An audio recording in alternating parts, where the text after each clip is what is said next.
The year is 2026. Six Flags has just reported 47.4 million guests. Then it announces a deal worth $331 million to sell 7 of its parks. And this is where the numbers stop looking normal, because in 2007, Six Flags also sold 7 parks for $312 million. 2 years later, the company filed for bankruptcy.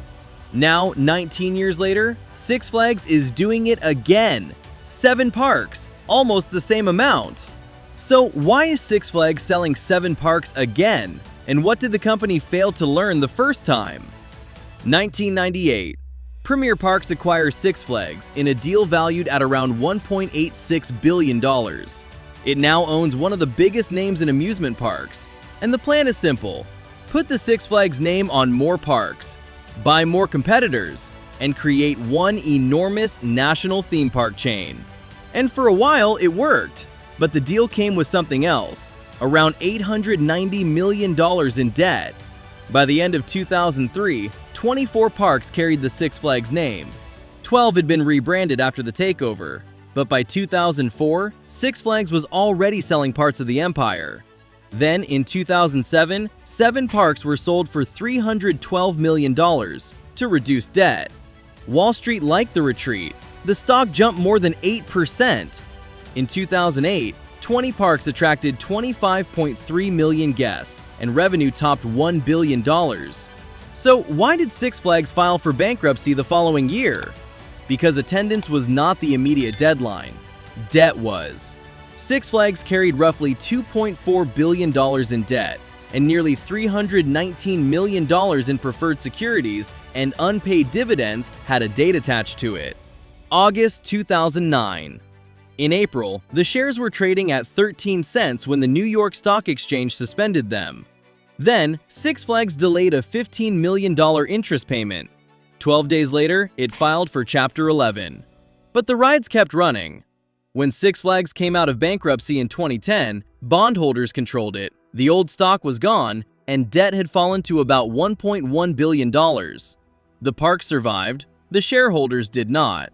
Just 8 months after leaving bankruptcy, Six Flags paid its first quarterly dividend, 6 cents per share. In 2012, it issued $800 million in bonds. After the refinancing, $450 million remained available for share buybacks and other corporate purposes. By the end of 2019, the quarterly dividend had reached 83 cents. That year, Six Flags paid almost twice as much in dividends as it spent on capital projects, $279 million against around $140 million. Then, the pandemic closed the gates. The dividend stopped. When the parks reopened, management came back with a new theory about which guests it wanted. Raise prices, remove free and heavily discounted tickets, accept fewer visitors.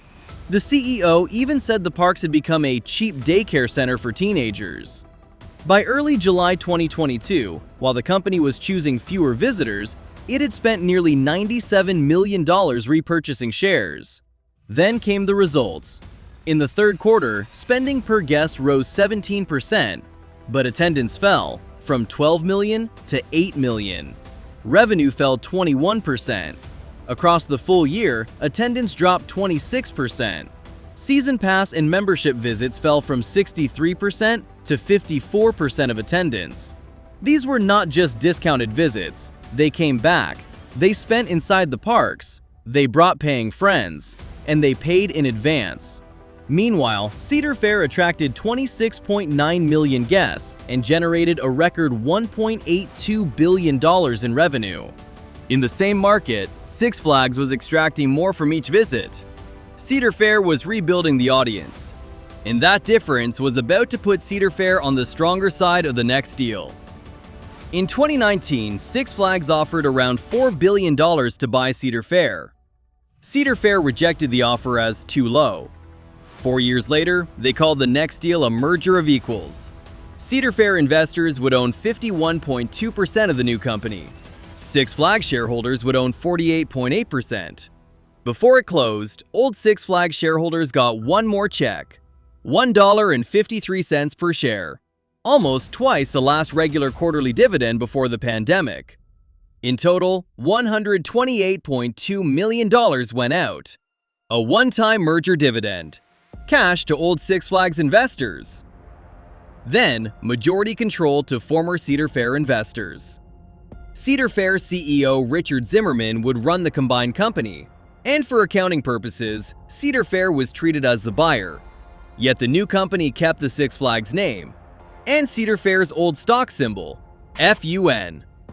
Management's promise was simple. Bigger would work this time.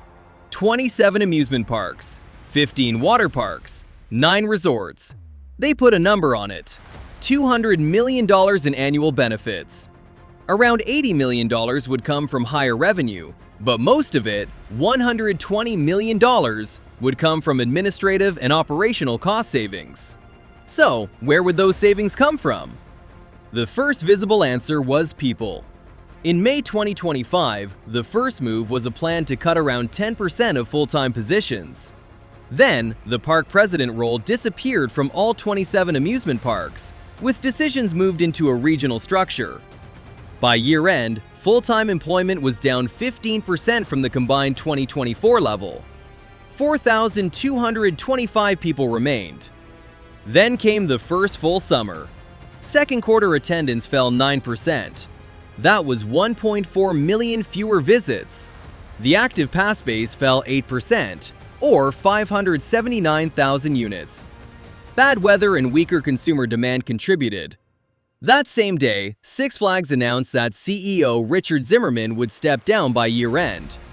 In the third quarter, attendance rose 1%. Revenue still fell 2%, and spending inside the parks fell 4%. Then, Six Flags recorded an impairment of $1.52 billion. This was not cash leaving the company. It was the company admitting that several parts of the business, and the Six Flags name itself, were worth less on the books than earlier expectations had supported. Magic Mountain alone accounted for $533.7 million of the charge, and the Six Flags name lost another $169.3 million in book value.